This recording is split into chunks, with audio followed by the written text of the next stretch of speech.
Dans cette vidéo, nous avons fait référence à des prophéties qui établissent la divinité du Christ. Examinons chacune d'elles de près. Premièrement, Ésaïe 7, verset 14. C'est pourquoi le Seigneur lui-même vous donnera un signe. Voici, la Vierge concevra et enfantera un fils, et on appellera son nom Emmanuel. Il est prédit que le Messie aura une naissance miraculeuse d'une vierge, ce qui est sans pareil chez les êtres humains.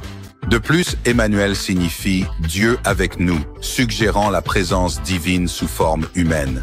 Cette prophétie s'accomplit dans Matthieu 1, versets 20, 2 à 23, où Matthieu relie explicitement la naissance virginale de Jésus à la prophétie d'Ésaïe, affirmant ainsi sa présence divine parmi l'humanité. Deuxièmement, Ésaïe 19, verset 1. Voici, le Seigneur arrive sur une nuée rapide et vient en Égypte. Les idoles de l'Égypte trembleront devant sa présence, et le cœur des Égyptiens se fondra en eux. Ésaïe 19, verset 1, annonce le retour du Christ et le jugement, reliant la présence du Seigneur sur la nuée à la seconde venue de Jésus. Il est décrit comme venant sur les nuées dans la gloire et le jugement dans Matthieu 24, verset 30 et Apocalypse 1, verset 7, ce qui fait écho à la théophanie divine, Dieu apparaissant avec puissance et gloire. Jésus est entré en Égypte enfant pour échapper à Hérode, comme le raconte Matthieu 2, versets 13 à 15. Et alors que la Sainte Famille traversait l'Égypte, les temples et les idoles tombaient et se brisaient au passage de Jésus. Cela était consigné dans la vision de Théophile, la source de la tradition de la visite de la Sainte Famille en Égypte, dans l'Église copte orthodoxe.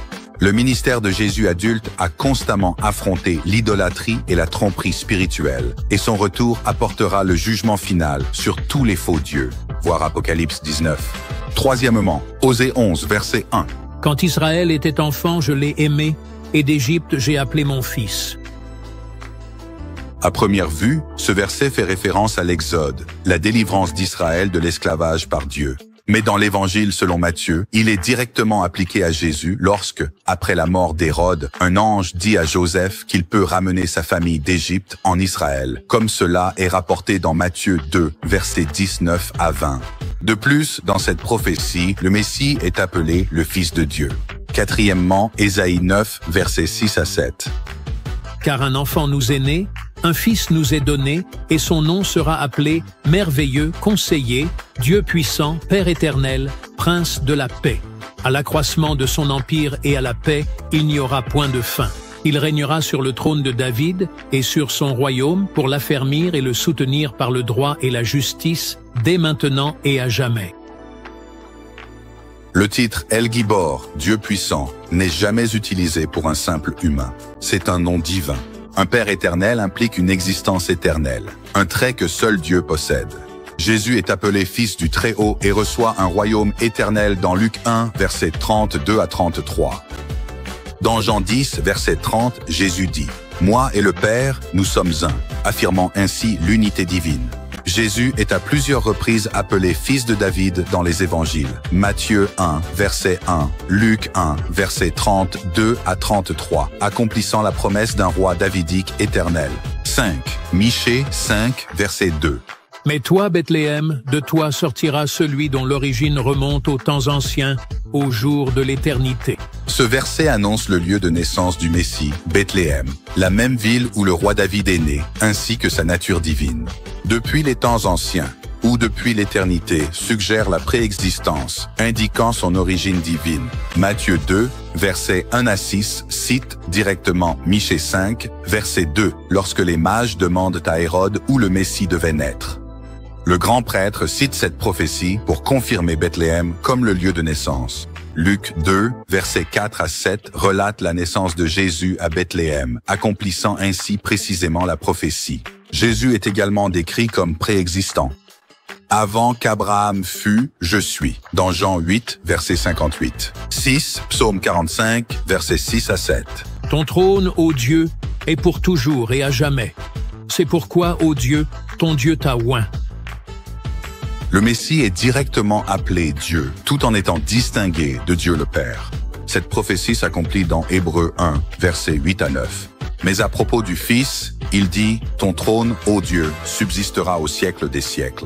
L'auteur de l'Épître aux Hébreux applique directement ce psaume à Jésus, affirmant sa royauté divine et son règne éternel. 7, psaume 2, versets 2 et 7. Les rois de la terre se dressent, et les princes se liguent ensemble contre l'Éternel et contre son oint. Je publierai le décret. L'Éternel m'a dit, « Tu es mon fils, je t'ai engendré aujourd'hui. » Dans le psaume 2, verset 2, le terme « oint » vient du mot hébreu « Machia » qui signifie « Messie ».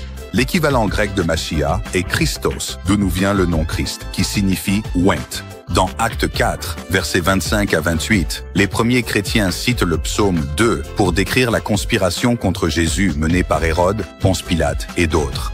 Au verset 7, le Messie est identifié comme le Fils de Dieu, engendré par Dieu lui-même. Dans Acte 13, verset 33, Paul cite le psaume 2, verset 7, pour proclamer la résurrection de Jésus comme l'accomplissement de la filiation divine. Et dans Hébreux 1, verset 5, Paul l'utilise pour affirmer la relation unique de Jésus avec le Père. Marc 1, versets 11 et 9, verset 7, reprennent le langage « Tu es mon fils » lors du baptême et de la transfiguration de Jésus. 8e, psaume 110, verset 1. Le Seigneur a dit à mon Seigneur, « Assieds-toi à ma droite jusqu'à ce que je fasse de tes ennemis ton marchepied. » Les chrétiens interprètent ce verset comme signifiant que Dieu le Père s'est adressé à Dieu le Fils, Jésus-Christ, en lui disant de s'asseoir à sa droite, ce qui symbolise l'exaltation, l'autorité et l'approbation divine. On y voit une prophétie de la résurrection et de l'ascension de Jésus, où il est intronisé aux côtés du Père. L'image des ennemis devenant un marchepied reflète la victoire ultime de Jésus sur le péché, la mort et l'opposition spirituelle. Jésus cite ce verset dans Matthieu 22, versets 41 à 46, Marc 12, versets 35 à 37, et Luc 20, versets 42 à 44, pour remettre en question la compréhension des pharisiens du Messie. Il demande, « Si David t'appelle Seigneur, comment est-il son fils ?» soulignant la nature divine du Messie et pas seulement sa descendance humaine. 9, Zacharie 12, verset 10. Et je répandrai sur la maison de David et sur les habitants de Jérusalem un esprit de grâce et de supplication. Alors ils tourneront les regards vers moi, celui qu'ils ont percé. Oui, ils pleureront sur lui comme on pleure sur un fils unique, et ils pleureront amèrement sur lui comme on pleure sur un premier-né. Cette prédiction selon laquelle Israël verra quelqu'un qu'ils ont percé est incroyable, car c'est Dieu lui-même qui parle. C'est le Seigneur qui est percé. Cela semble correspondre aux descriptions ultérieures de la souffrance de Jésus-Christ sur la croix. En effet, le Nouveau Testament précise que cette prophétie est véritablement messianique. Le deuil est interprété comme un moment futur, où Israël reconnaîtra Jésus comme le Messie et se repentira. Jean 19, verset 37, cite ce verset après que le côté de Jésus ait été percé sur la croix. Et l'Apocalypse 1, verset 7 le reprend en disant « Tout œil le verra, même ceux qui l'ont percé ». En conclusion, non seulement les Écritures de l'Ancien Testament prophétisent que le Messie est Dieu, mais Jésus accomplit ses prophéties, ce qui atteste de sa divinité. Merci d'avoir regardé.